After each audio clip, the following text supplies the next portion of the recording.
everybody. Welcome to another episode of Cow Daily. We're going to go straight into it today.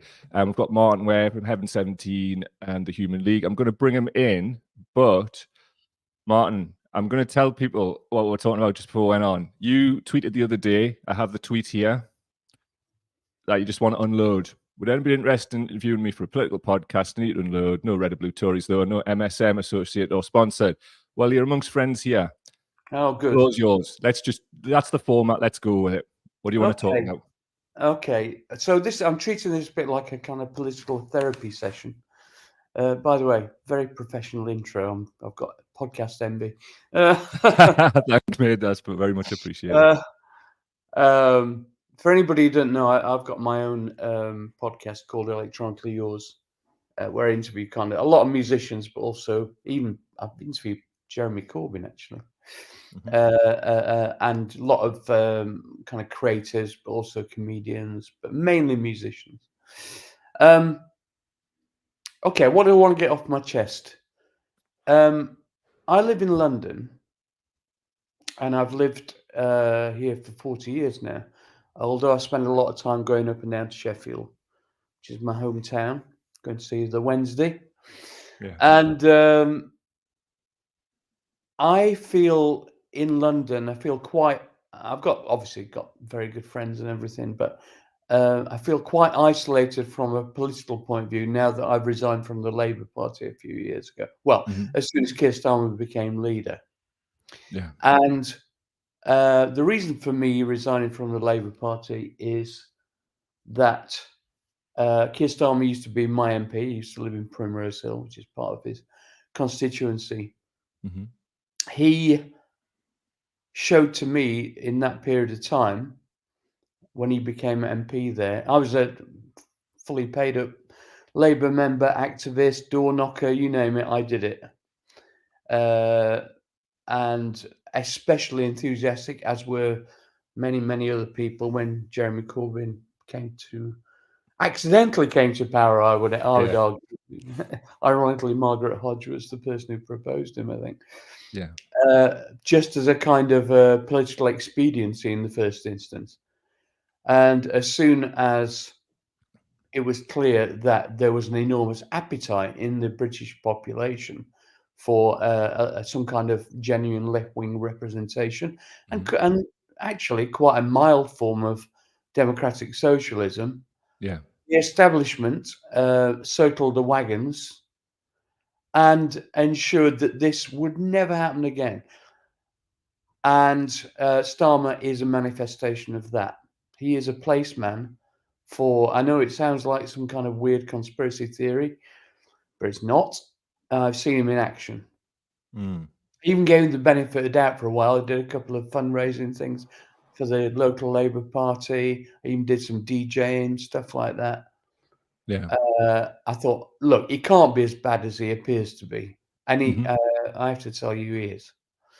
Well, do you want to expand on that? Is there any specifics you could share without libeling yourself? Libeling myself? God, Lord. Because I wouldn't want you to. I wouldn't want you to do that. No. Like, listen, I don't mind. I'm. Honestly, if you want to crack on, mate. It's on you. I think it's called fair opinion.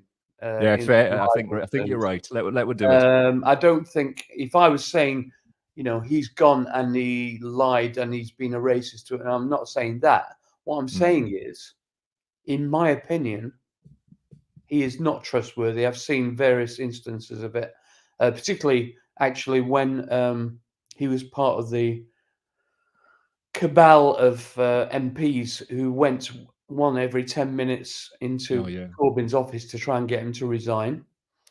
That big fucking... Can I swear, by the way? Go for it, mate. Whatever you want to do. Big fucking red flags going up at that point. I was in Parliament Square when John McDonnell came out and Richard Bergen came out and said basically what the psychological torture was going on trying to get him out. And at that point, I thought, now hold on a second. These are Labour MPs. Why would you be so opposed to Corbyn? And I'm not saying it's Corbynism. I'm friends with Jeremy. Yeah. became good friends with him, but I didn't know him at the time. Why do you think it's Corbyn who symbolises something? And we all know what it is. It's a more equal society, higher taxation for the rich, you name it. All the things that the people in power are never going to allow to happen. And I've got a memory of when Corbyn was in Parliament as leader of the Labour Party, and he made a particularly strong speech. And Theresa May stood up, and for the first time, the mask slipped, and she said, "We will never allow you to be in power." Yeah. Those words, and that's haunted me to this day. It was like an epiphanal moment for me. It's like, first of all, who is we? Quite. Now, I'd like your opinion on this as a Right. Oh, that's fine. I'm more than happy to. For me, Anglo-American establishment and sort of Atlanticist, with an Atlanticist opinion. So obviously, it's the kind of your traditional old money, but adding in some of these sort of tech billionaires. So, for example, we had Peter Thiel, who was the founder of PayPal with Elon Musk. Meeting with Rupert Murdoch and Elon Musk in LA a couple of weeks ago to try and carve up how to get Trump elected. So we're talking about like this kind of marriage between those two factors. For example, Keir Starmer is a member of the Council on Foreign Relations. That's not a conspiracy theory. That's, verifiable. We'll talk about the Bilderberg Group, things like that. That they have a website. The list of names from Madrid at the weekend was on that. Peter Thiel was on that. And they're talking about AI and warfare and all of the topics that they're talking about is on there. So my personal view is with Jeremy, they could never allow him to have a veto on the G8 or the G7 or looking at what's happening in the Middle East now, the UN Security Council. So my personal view was the we are those people, the people who couldn't possibly. I think the narrative around mild social democracy and redistribution of wealth is valid, but I think there's a layer above that, which is that kind of like, where the machinations go on. And I think a lot of that's verifiable. I don't think it's straying into conspiracy theories or anything of that nature. I think it's quite simply late stage capitalism and its death throes, just trying anything else. And what Jeremy did, though, he exposed that by just existing and just trying to do what he did. So yeah, that's kind of where I'm at with it, and emboldening people to join the cause. Yeah. It is more important. This way, as far as they're concerned, this is the way. This is the seed of revolution, right? That's that, and I genuinely believe that if Corbyn had got elected, although it's a relatively mild form of socialism, as in kind of Scandinavian form, really. I think it would have shaken American, late stage capitalist countries that have benefited from being in power. It would have shaken them to their foundations. Before you know it, it could quite have easily turned into a kind of regional, if not global movement, which would have severely affected share prices, for instance. Oh, of course. Worldwide. Yeah. They aren't going to stand for that shit. Not at all. I mean, And there's another factor. I'll just cut in. I've been told that, and we'll put it into the realms of anecdotal because I've been told it a few times though that in Zurich they are clapping their hands about the NHS in terms of being able to carve it up, private money. We look at Wes Streeting. I mean, he is easily bought off by about 20 or 30 grand or something. I think every doctor are doing like an uncovering of like the private healthcare funders to just for people from any parties. My concern is like what happens next in terms of privatization of the NHS and that carve up. I mentioned Peter Thiel before. Obviously, Peter Mandelson. He was involved in Peter Thiel's Palantir company getting the NHS data contract through his Global Council consultancy. They seem very intertwined, let's say.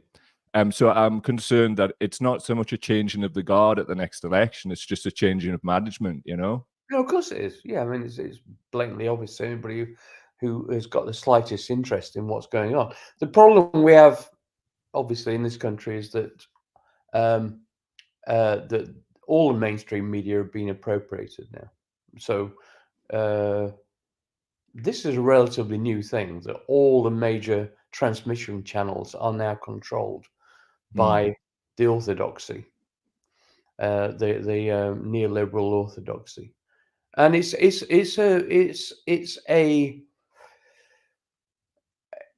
not an accident. I mean, they've been working on it for years, but it's accelerated recently.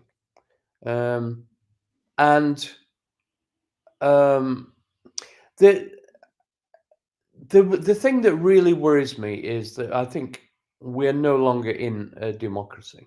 Essentially, it's an illusion. Um, we are in, as we know, a duopoly, which are kind of bat the ball around, but they don't allow any ostensible change. And this all started with, I think, pretty much maybe not started, but it became very popular with Blairism. My God, Blair looks like looks like fucking Buddha compared to what we got now. He fucking does. Like, I mean, apart from the Iraq War, but I mean, there were some actual half decent things that happened during the Labour control of the government. They were allowed to do it because it looked good for optics, should we say? yeah. I mean, at the time, I think the way the Parliament makeup was, and I mean, Deputy Prime Minister was created to bring John Prescott in to kind of like Yeah, have a working class beard for New yeah. Labour, you know? So I think they had to do the things they did. I always try to look at the energy behind why are people doing things. So for me, New Labour did do some good things like Sure Start, but they almost had to do it because of the state of the country at the time. And the things were more organised, I feel, you know, in terms of the labour movement and other things of that nature. So there was accountability. Whereas now, I really don't feel or see that accountability. And to your point about like seeds of revolution, that quite often comes when people feel like there's no option. So that's a Well, there's real no concern. Yeah. nature abhors a vacuum, right? Yeah. So there is a vacuum on the left in terms of representation. Yeah. So I don't think even well, it's looking very likely that the Labour Party under Starmer is going to get in with a half decent majority. Although I think it'll be less than than the polls are predicting, which I don't believe what for 1 minute anything they say. Yeah. We Yeah. all know about shy Tories. We all know about um, the manufacturing consent stuff, right? So I am very concerned. I mean, I'm putting a lot of effort. I'm going to be campaigning for.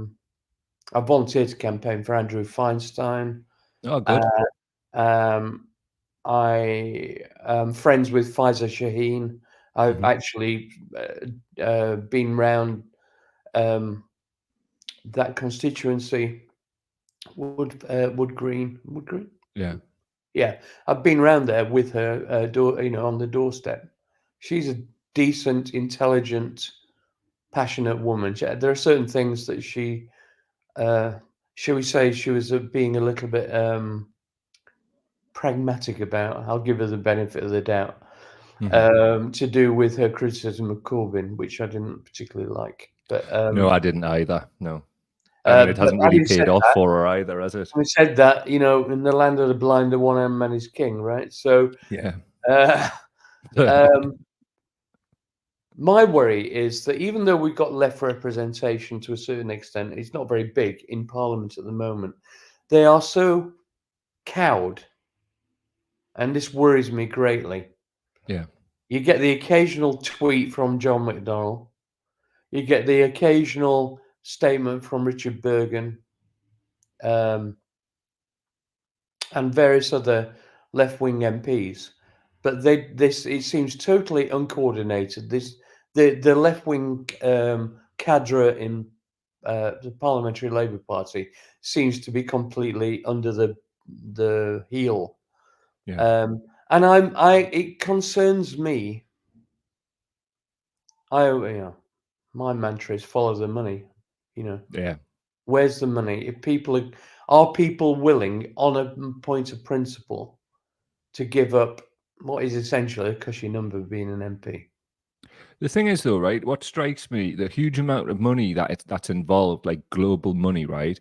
And these MPs are being bought off for 10 and 20 grand, like It's donations.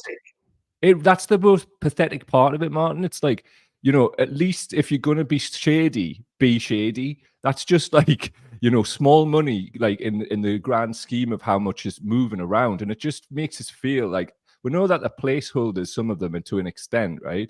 But this is just like you're just there for sitting in that seat and things to pass through you, and then you just Yeah, like say the words that you're prompted to say. And that is, as you say, in terms of society and the social contract, I mean, that's just broken. That's not yeah. representation of us. No, That's just like putting the fake smile on when it's election time, like now, and then cracking on with the bad stuff for another 5 years. that's exactly it. So, one interesting story I've got for you is when Angela Rayner first got elected, Mm, I was on the board of the Featured Artists Coalition, which is a lobby group for writers and recording artists. mhm.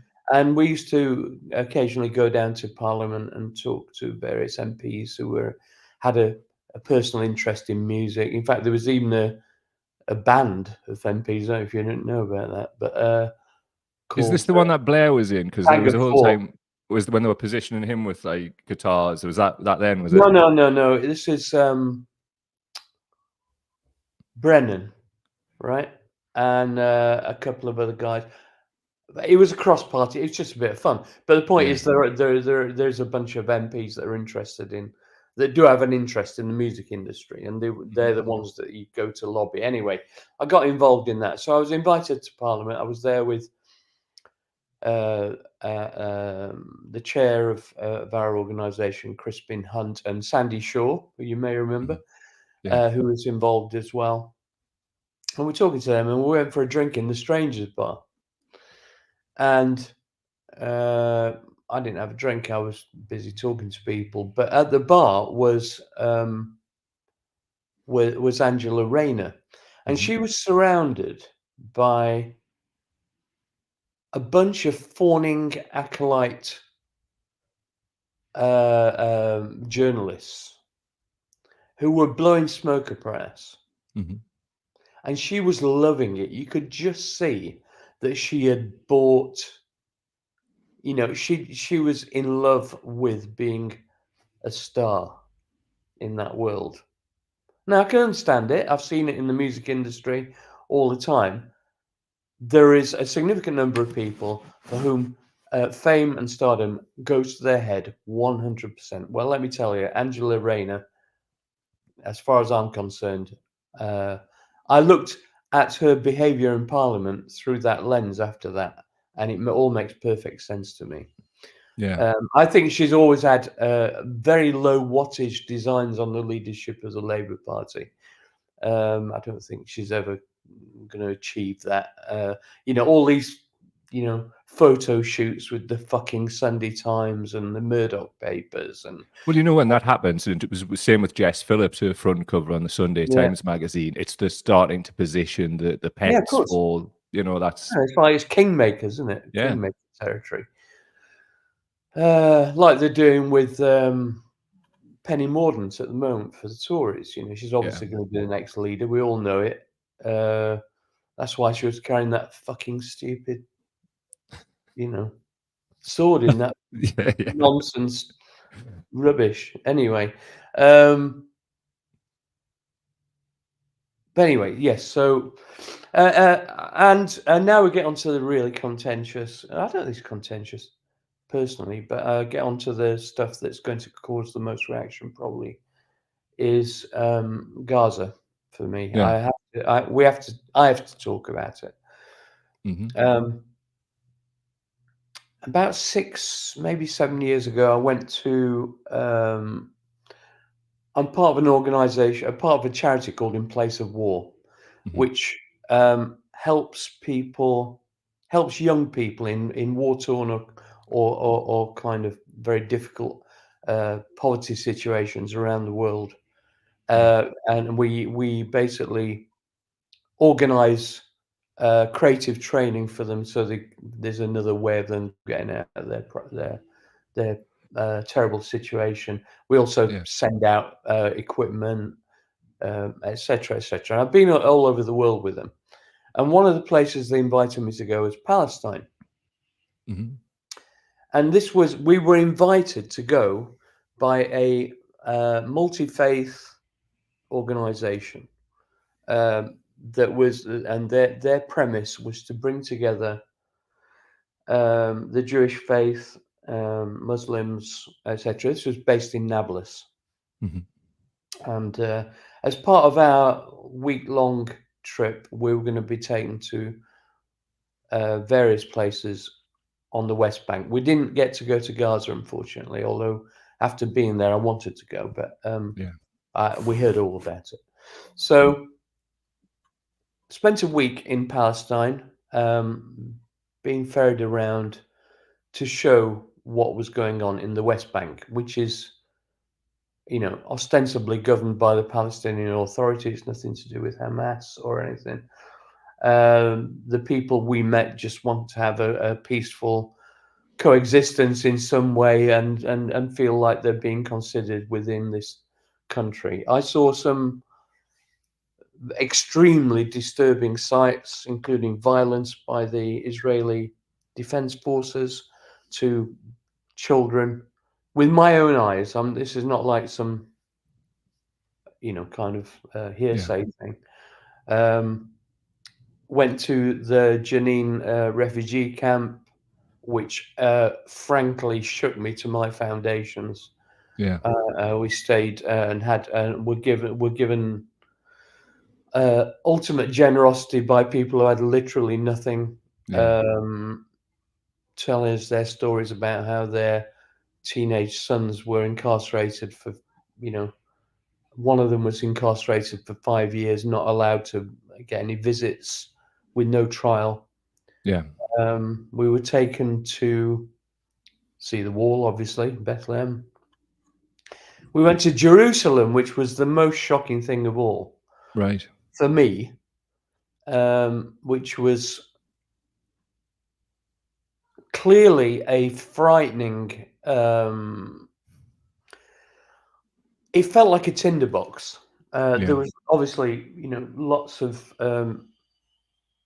Israeli soldiers there, mainly kind of teens, early 20s, clearly high as a kite, probably on amphetamines. Wow. We just wanted to. They're called carrying, automatic weapons. They were looking for any excuse, basically. This was at the Damascus Gate, which is the gate that Hmm. leads into the Palestinian sector outside the city gates. There's one main street, and I can't remember the name of it now, that goes down from the Damascus Gate.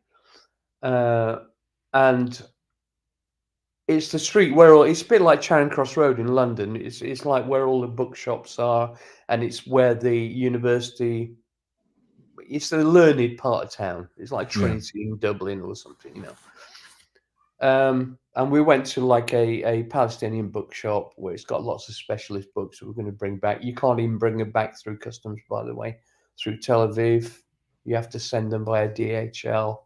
Yeah. It's all that stuff. Anyway, that's a minor point. While we were there, we were in the shop, and there was an Israeli armed car coming down, spraying silage water Oh God. on all the shop fronts on both sides of the roads. Of course, the people as well. They had to run out of the way. Just to give you an idea of the kind of insane Yeah. pettiness. This is not like going down shooting people with a machine gun. This is purely to destroy the what is a learned part of town. Hmm. It's trying to destroy the morale of it all, We've seen that. Yeah. Yeah. and a lot of harassment of just people going to pray in the mosques. They want, I mean, clearly they want Arabs, Muslims out of Jerusalem completely if they could. And in fact, if you look, I think if you look on Google Maps, it calls it the capital of. It's well, obviously Palestine is not even on there. Yeah. I think now they state that, so they kind of obliterated it. It's like thought crime. Another story for you. You'll Mhm. love this one. Sorry, I said I was going to offload. No, this is literally what the format. Like, Yeah, as I say, we'll bounce off each other, but I know when to be quiet and when to speak, yeah, mate. You okay. just go for it. So I often get called up by BBC, particularly World Service, when there's. I'm like the poor man's Paul Gambaccini, right? So if they can't get hold of him, they usually call me up because I'm on the spot. I live in Marylebone in London. Yeah. And if somebody dies who I've got contacts with, because I know a lot of people in the music industry, and when George Michael died, they said, "Would you mind coming in and giving us your memories of George?" Because I knew him really well, and so I've done stuff for other people as well, but Mhm. this particular one. So I went in there, and I got met by the head of BBC World Service News. I can't remember who it was. It was an Asian woman, Mhm. and I can't remember her name. Quite famous, I think. Anyway, we got talking, and she said, "Oh, where have you been?" And she said, "Just after I've come back from Palestine." And I said, "Well, Yeah. I'm shook because I've witnessed all this with my own eyes and blah blah blah." And they do a little bit of, "Oh, this is what we're going to talk about," blah blah blah. And she said, "Oh, you can't mention Palestine on the BBC." Whoa. And I said, "Sorry?" I said, and she immediately realized. She thought she was, I don't know, that I was one of them, right? Right. I said, "Sorry, I think you'll find that Palestine's recognized by well over 100 countries on earth as as an independent, albeit kind of, it's under the control of, partially under the control of Israel. But the Palestinian authorities, it's supposedly an independent authority established politically, and it's been recognized by many, many countries around the world, particularly in the third world, Yeah. if you want to call it that." And she went, "Oh, no, I didn't mean that." And it was like she immediately started backpedaling. Yeah. And I thought, this is the head of World Service News on the BBC. Just think about that for a second, Mhm. all your listeners. That directly, that was a week after I'd come back from Palestine, and I realized at this point that world governments will pay lip service towards supporting a two-state solution or Mhm. whatever solution there is, and the rectitude of um, of treating Palestine in a way that will give them some kind of independence. I realized from that moment that it was never going to happen. It's never going to happen. They just want the problem to disappear. Now, Israel's version of wanting the problem to disappear is now being funded and enabled by those powers Mhm. at arm's length, ostensibly, but not really, including the UK, Germany, and the EU, but Yeah. mainly the US, of course. The horrors that we've seen are self-evident in Palestine. There is absolutely no justification for what's happened at all. What was necessary was a pretext for Israel to attempt to obliterate the Palestinian people, at very least move them into the Sinai Desert. Yeah. Um, and I don't think they've really made much of a. I've fallen out with. Unfortunately, it's really sad, but I've fallen out with some very, very good friends. Yeah, me too. I mean, it really breaks my heart because I haven't got a racist bone in my body at all. But they are under such conceptual pressure to support Israel. Yeah.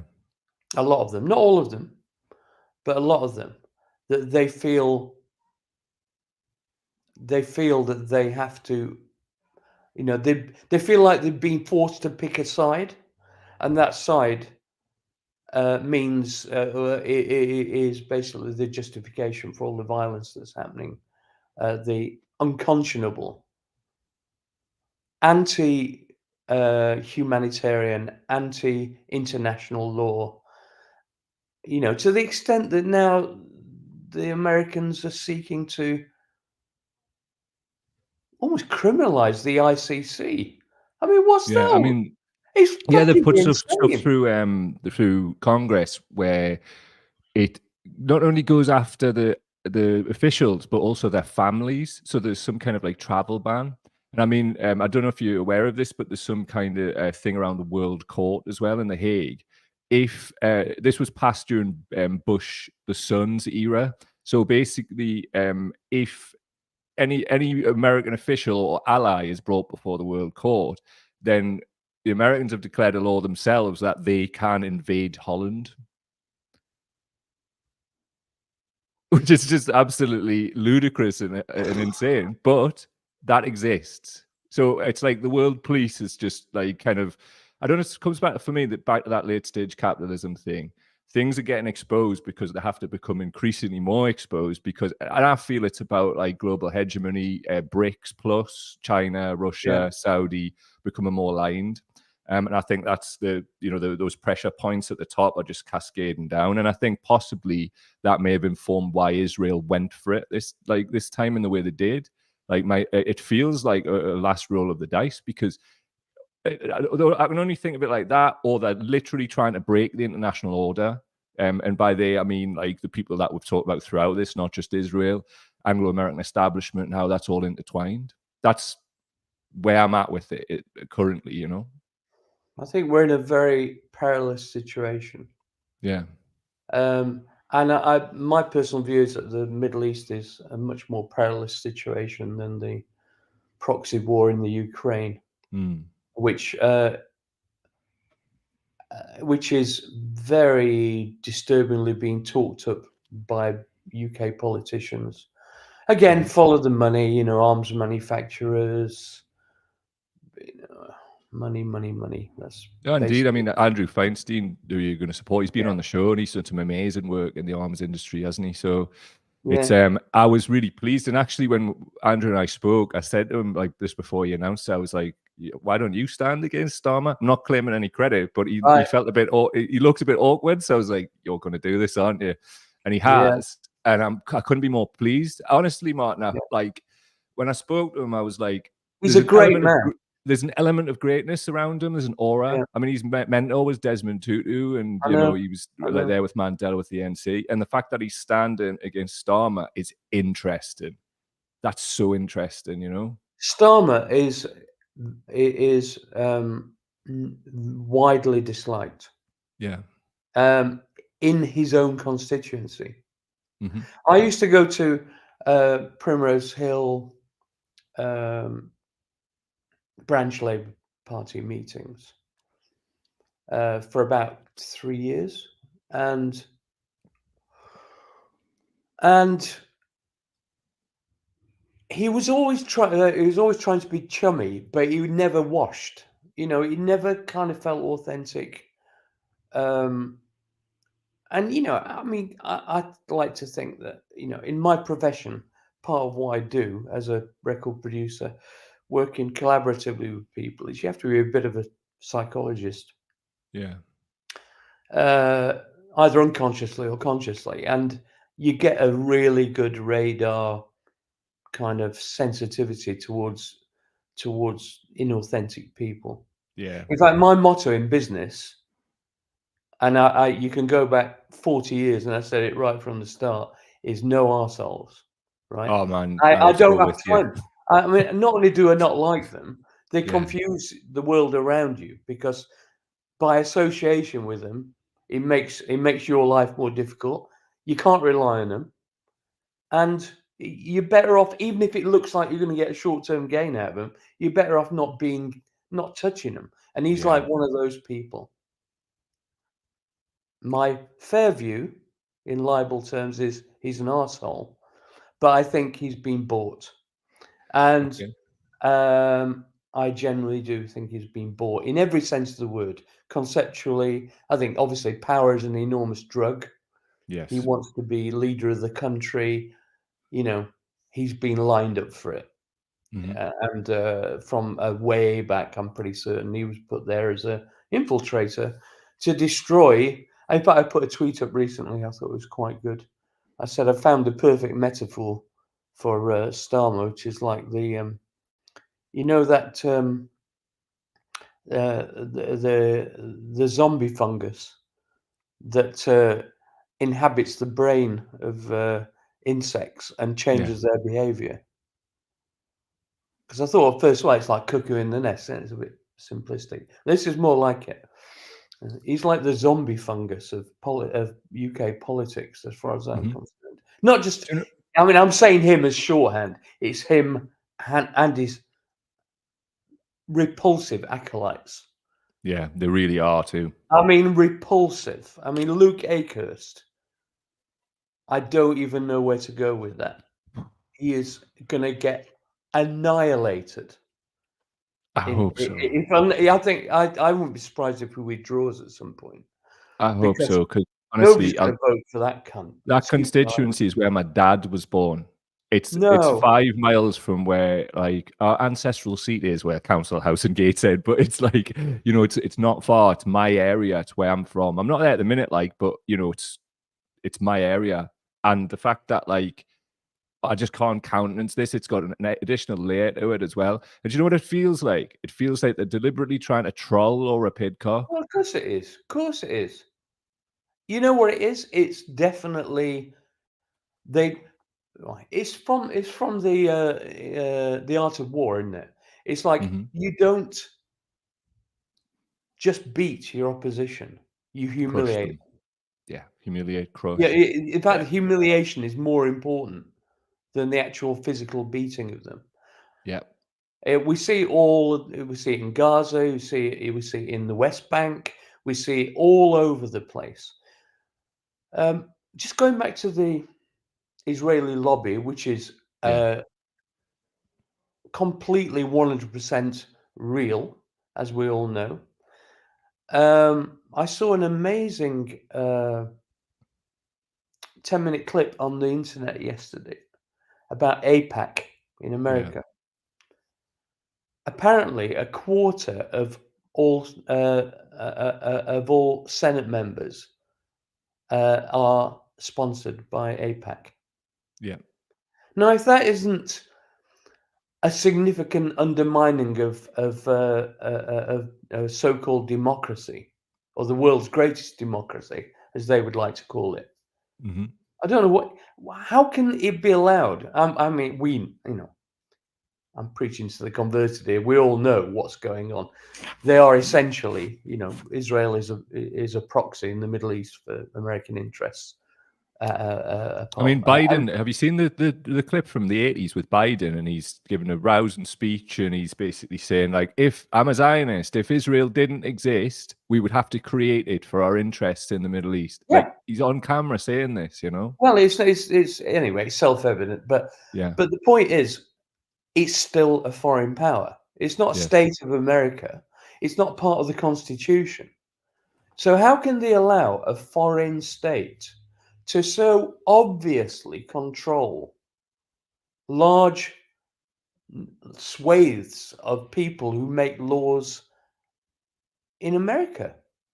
And now The UK too. we're getting close to that. If that was Russia, can you imagine? It would be everywhere. I mean, I've no doubt Russia and China have got their own versions. It's a global hegemonic game. But when our country and the United States has positioned itself for decades as some kind of morality police, and it goes and co-signs basically genocide, I think the rules-based order that like Starmer keeps going on about is effectively dead in the water. There needs to be a renegotiation of not just the social contract in the UK, but just globally. Like, how are we supposed to relate to this? We're meant to go to work and watch a live stream genocide and just crack on. That's not going to work. We're humans. I'm not going to do that without talking about how I feel. You Yeah, know, exactly. it's not going to happen. So I Well, think they've miscalculated through arrogance, Martin, and I think that's where an opportunity is for change. yeah, I agree with you.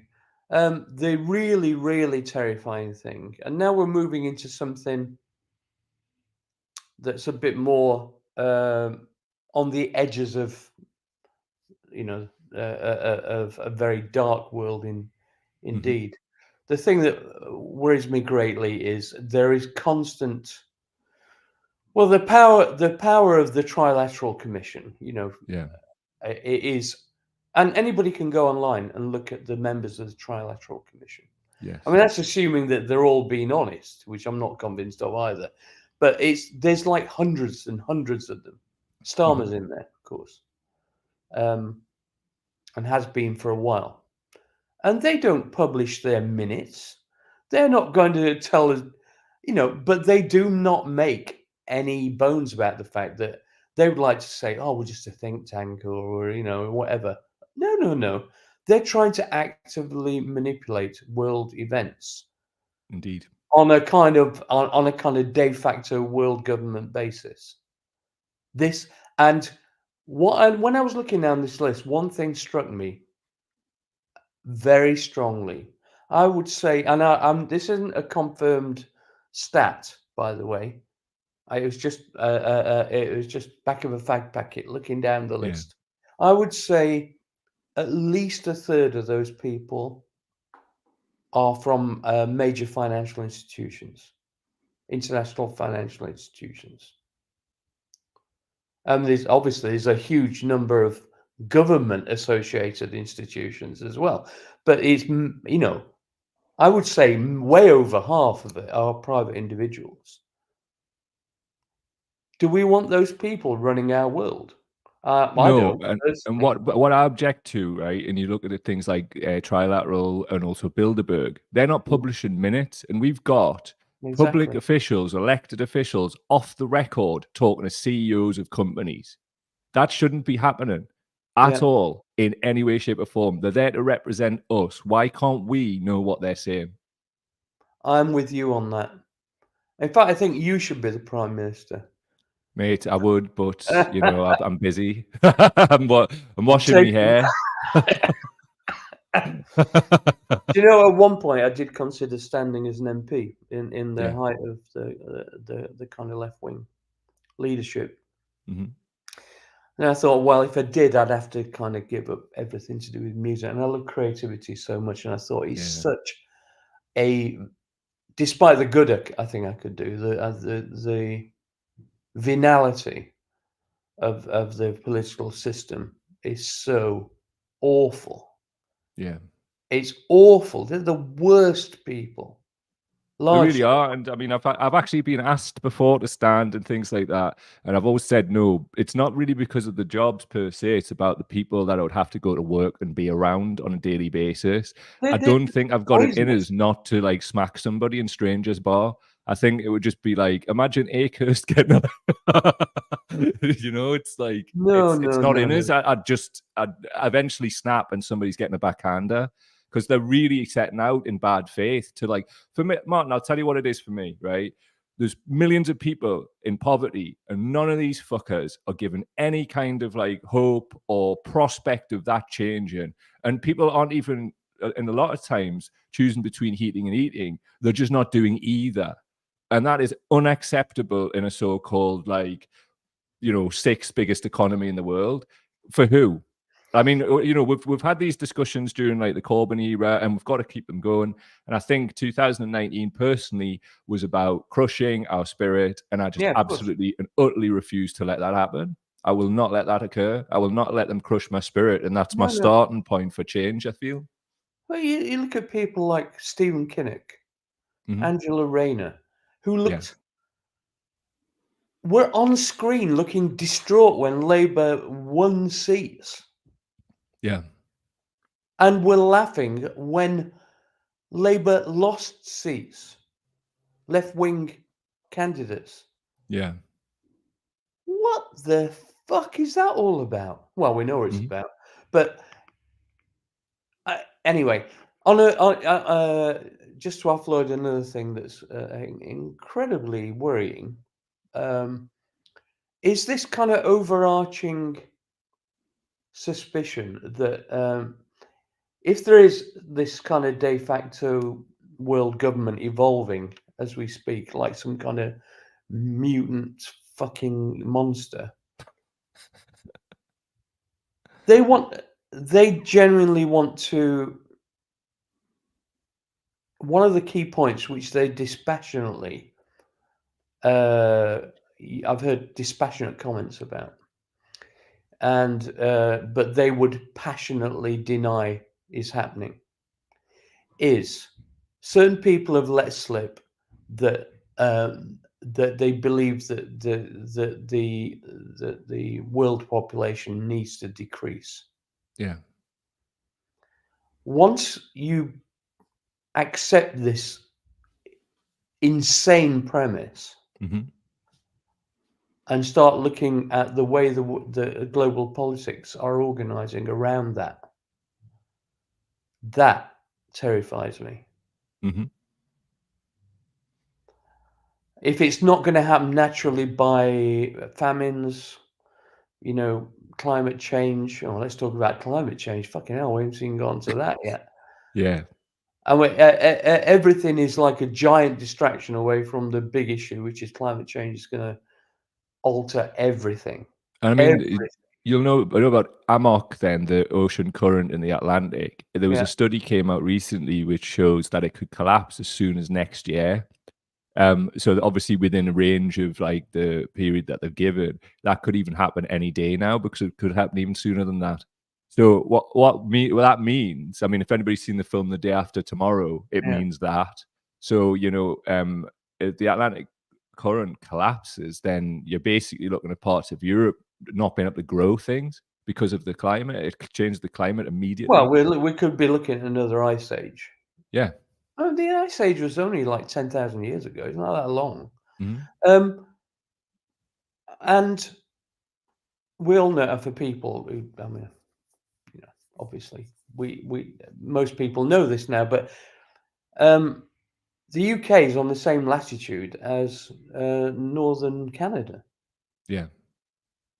Now, it's only because of the Gulf Stream or the North Atlantic current, whatever you choose to call it, that we have anything like the kind of temperate climate that we have. Yeah.